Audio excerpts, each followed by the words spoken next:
Hi, welcome.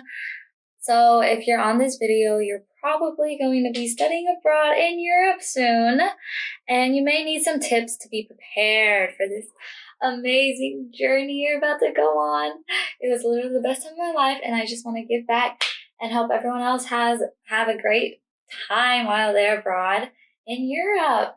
And these are tips that I did myself that I really think contributed to why I had such an amazing time. If you want to know some things that I regret, more like things that I wish I had done that would have made my time even better, check out this video. It's coming soon. I'll either link it up here or you can subscribe. I can speak French, but I can't speak English. J'étude à HEC Paris en juillet en Joseph, France. I studied at HEC Paris. Sorry, I almost spoke French again. In Juilly-en-Joseph, France, which is a small little French village that was outside of Paris, France. So I got to see both what it was like in my own little city and in the big tourist city. So I basically lived in both places and I can help do both. As you see me over here, I'm just looking at my notes. Moving on to the tips. Depending where you study and where you're from, Europe may be really cold or maybe a little cold, but still pretty cold. Most Americans just are not used to that. I'm pretty sure because looking on the map behind me,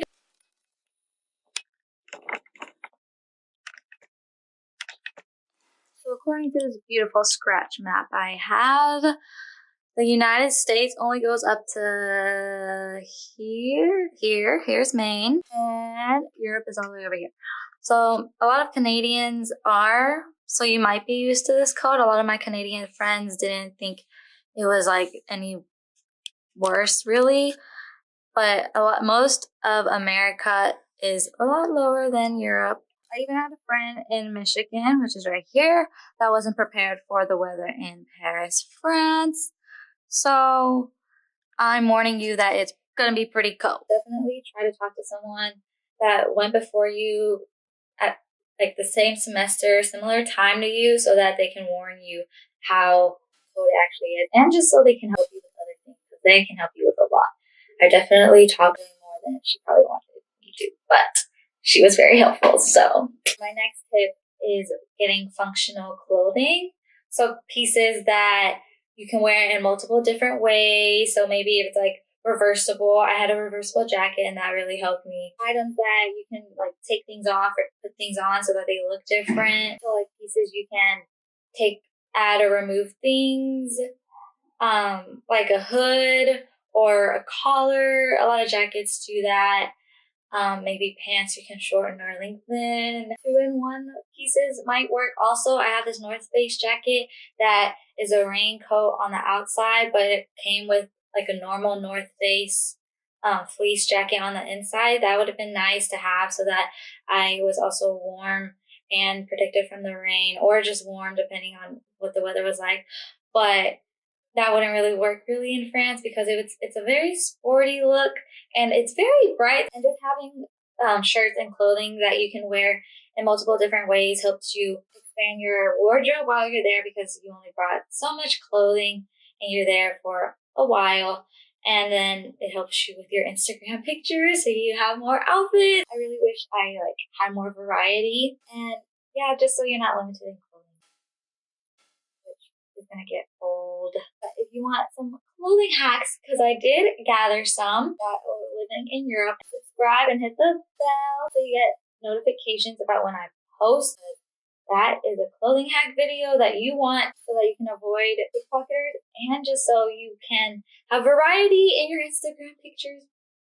Even though that's not always important to everyone, but it's just really nice to have so that you don't feel like you're wearing the same dirty clothes all the time. Next tip, bring medicine. Okay, I told my mom I didn't need medicine, and I'm so glad she still forced me to bring some because I got sick way more than I do at home. And that's definitely because the air is so different in Europe, especially compared to the US. We rarely smoke here. And over there, so many of them smoke so many times a day. It just pollutes the air exponentially. and it really makes the air bad for you to breathe, and you're breathing that in months at a time or weeks at a time. So your body is not used to that. And I got sick for like 2 months straight because I wasn't used to the air and I was coughing. Sometimes my nose was running, but yeah, it was just not good. And my roommate, she got really sick. She hadn't used her inhaler since elementary school. And when she was there, she had to get a steroid inhaler because the air was just so bad. And my coughs didn't work, but it was really just bad allergies. So I definitely recommend bringing allergy pills, your inhaler, and then you might have to get another one. Like, I don't know. But yeah, that was very helpful.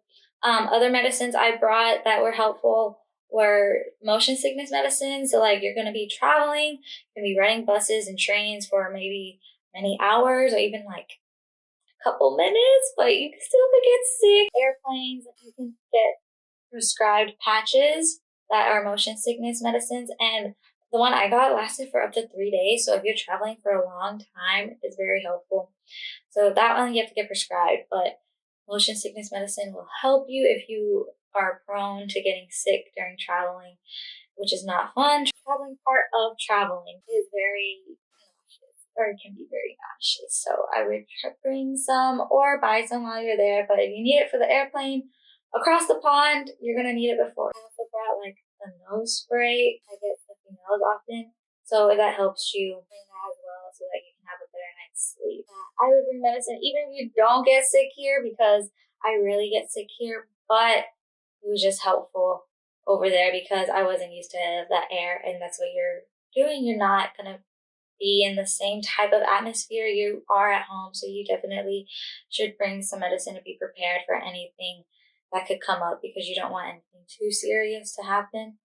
And if you can prevent that or have ways to treat it quickly, you definitely want to do that quickly and cheaply. Those medicines, they're not that much, and then going to the hospital or like finding a doctor could be even worse, more costly, more time consuming, etc. Motion sickness medicine also could make you drowsy, so taking it while you're on those long train rides or long airplane rides will help you sleep. And I wish I had put on my patches on my first way there because it was rough. I was getting hot. I couldn't sleep. I definitely, not fun. So on my way back, on my long flight, I put them on and I slept. Baby, it was so great. I totally regret not putting those patches on, sadly, the first time. If you use any special shampoo or conditioner, of course, you're going to want to bring it. And honestly, I would just buy some wherever you're from if you can, because you have to go to the grocery store and if they don't speak English or the language you speak, you have to figure out what all these bottles say. And yeah, I had to go through that, and it wasn't too bad because I had a friend that was really good at French, but it was still difficult for us to differentiate and figure out what they called body wash, because maybe they don't have body wash or their body wash is different. I was like contemplating if this was a body wash or if this was a body oil, and whichever one was the body wash I thought body wash was. But it's good, we figured it out. I had soapy showers, it was fine. I didn't have slippery, shiny showers. It would be nice to prevent that if possible. It's also probably cheaper where you're from. So cards and ways to pay. A lot of places in Europe don't use cards or would prefer cash. So I would definitely get a card you can withdraw cash from with minimal fees and without minimums.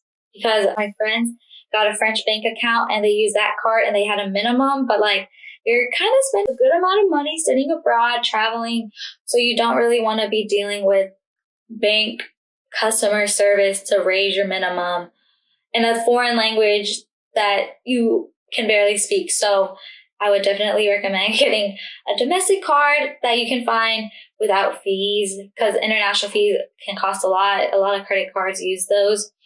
Like ATM fees for international stuff, just the exchange rate, they charge you up a lot. So if you can get a debit card, I really recommend the Charles Schwab High Yield Investor Checking Account. I'll try to link something below so that you can find it easier.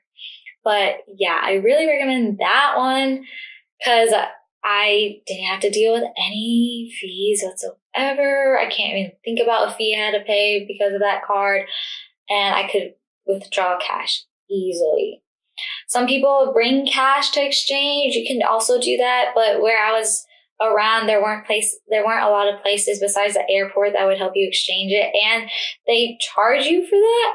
So I wouldn't want to pay that fee whenever I could use my card at an ATM that I found like around every corner that had no fees. So I wouldn't do that, but depending where you are from and where you're going, the exchange rate, you might find a place where the exchange rate is low and convenient and it's easy for you. A small tip about finances that could be pretty convenient is to have a small wallet that has a slot for dollar bills, cards, and coins, since euros are coins and they're pretty valuable coins. Like €1, €2 are coins. So you definitely want to keep those because there's like a dollar bill, $2 bills that you're throwing out by not using it. So yeah, you can use a wallet or even like a coin purse or a Ziploc bag. It doesn't have to be pretty. You only take it out when you pay. So it's fine. It's very efficient to just have a place where you can use those because they're pretty valuable. My wallet was a small pink Hannah Montana purse from my childhood, but it fit right in to my little inside pocket that was hiding all my valuables away from pickpocketers. So yeah, if you still want this hack, subscribe and hit the bell for post notifications about when I post the clothing hack video. Cell phone.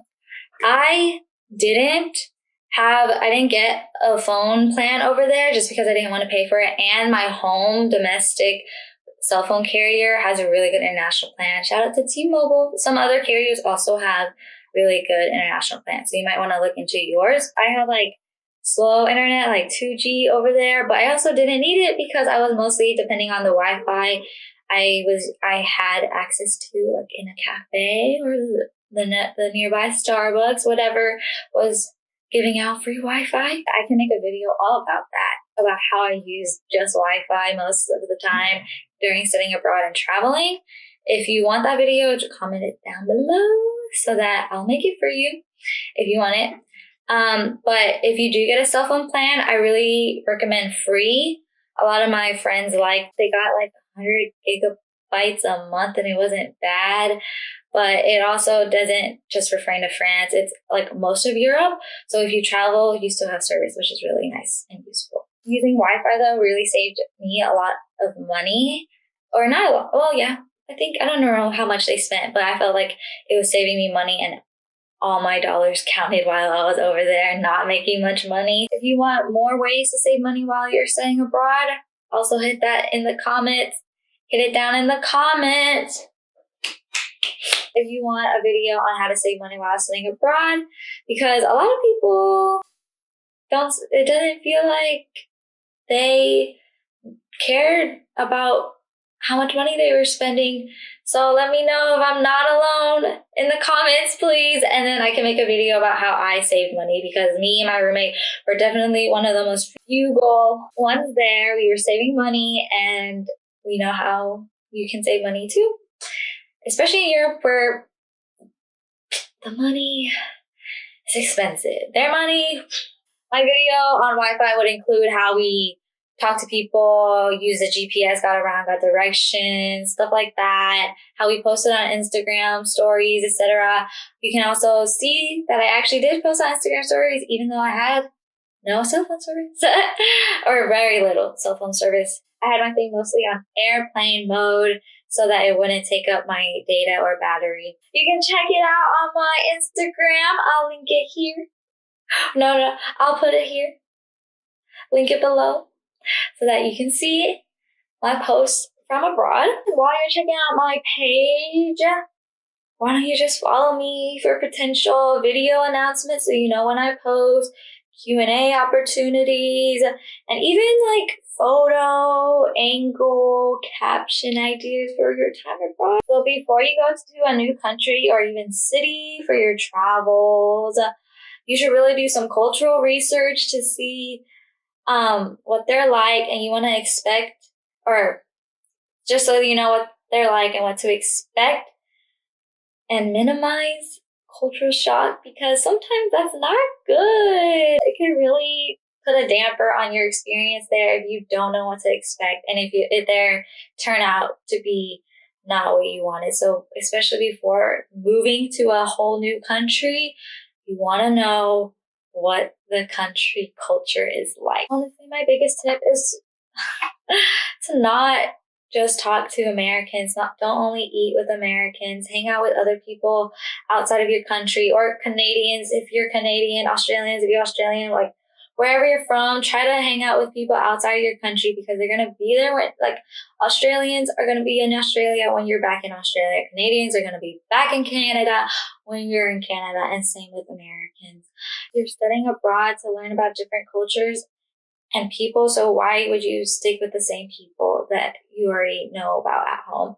Plus, it's really easy to fall into that trap and hang out with people that are from where you are from. But really, if you want to challenge yourself and get out of your comfort zone, you need to talk to people that don't know what you're talking about, maybe. That might not know who you're talking about.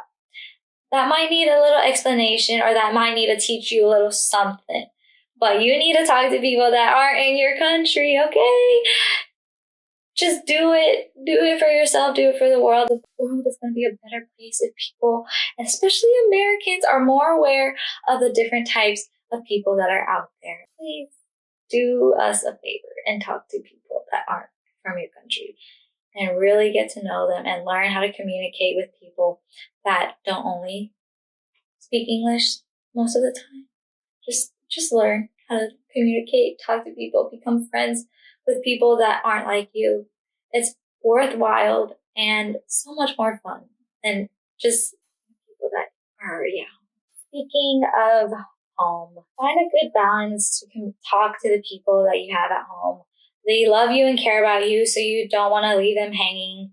And so you need to let them know that you're going to be there. You can still talk to them, but find a good balance, because you don't want to be talking to FaceTiming to them all the time and missing out on opportunities with the new people or the friends you've made, because you only have your time abroad to be with those people all at once, all at the same time.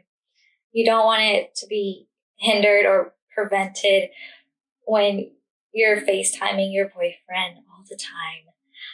I had a boyfriend going abroad, but I wasn't one of those people, and I surprisingly made it out. We made it out. We're still dating, we got through it. Some people don't get through it, but you're abroad, you're living your life, you'll be okay. You can do it. Make sure they know that you want to live your life. You need to enjoy your time there, because it's only going to last the 4, 5, 1 month you're there, depending on what kind of program you're doing. And you don't want them to get in the way.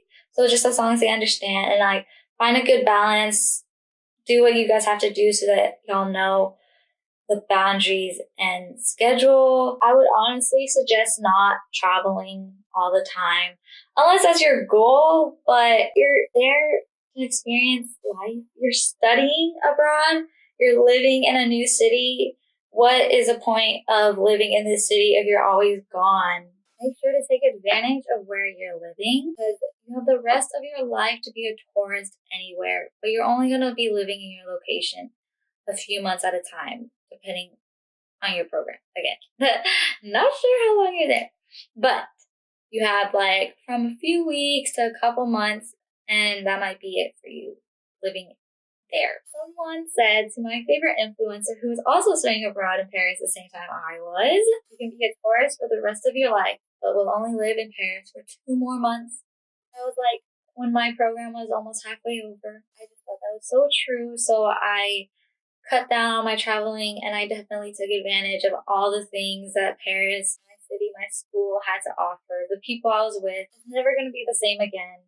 Honestly, you can see those people, but it's not going to be like the everyday life you have with them. So definitely do not travel a lot if you can help it, because you have to take advantage of this living experience you might never get again, depending on your life. like I said, you need to know your goal. So if your goal is to travel all the time, maybe go for it. If you don't remember your goal throughout your trip, you could just fall into what everyone else is doing, wherever everyone else is traveling. And that could be really bad because if you want to go somewhere and then you leave your exchange program and you never went there, you could really regret it. So make sure you know what you want, go to the places you want to go to, and do the things you want to do. I know my biggest goal for studying abroad in Europe was to take advantage of the fashion capitals being so close to me. So I flew or went to London multiple times. I went to Milan multiple times for fashion events. And I went, of course, into Paris for multiple things.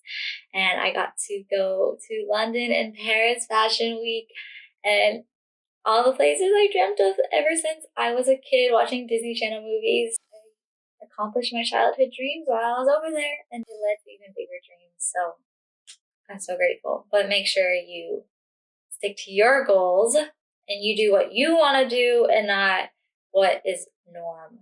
Lastly, do something routinely as a local. So me and my roommate always got Sunday brunch at this one restaurant in Paris, and by the time it was near the end of our exchange program, he knew the waiter we had every Sunday. He knew our order. He knew who we were. He recognized us. And honestly, the fact that he knew my order, I didn't even have to tell him. He just knew. It was a moment of I made it, man. I did it. I was a Paris local, and it was a time of my life. Honestly, that was a good deal. If you want to hear about it, it was like a 5-course meal, and it was a good price, especially compared to anything else you can eat in Paris. Like this video if you want to be that local in your exchange location, because honestly, it felt like I made it. I did it. I was a local. I was a Parisian local for like 5 months. Bring other people to that location too. It's fun. We brought friends, and me and my roommate would still go even if the other person was gone traveling. I hope these tips helped you. Comment if you have any questions or concerns about studying abroad, and I'll try to help you there. But I just want to help my feminists or anyone really have the best time across the pond. Europe is really fun. Okay. Bye.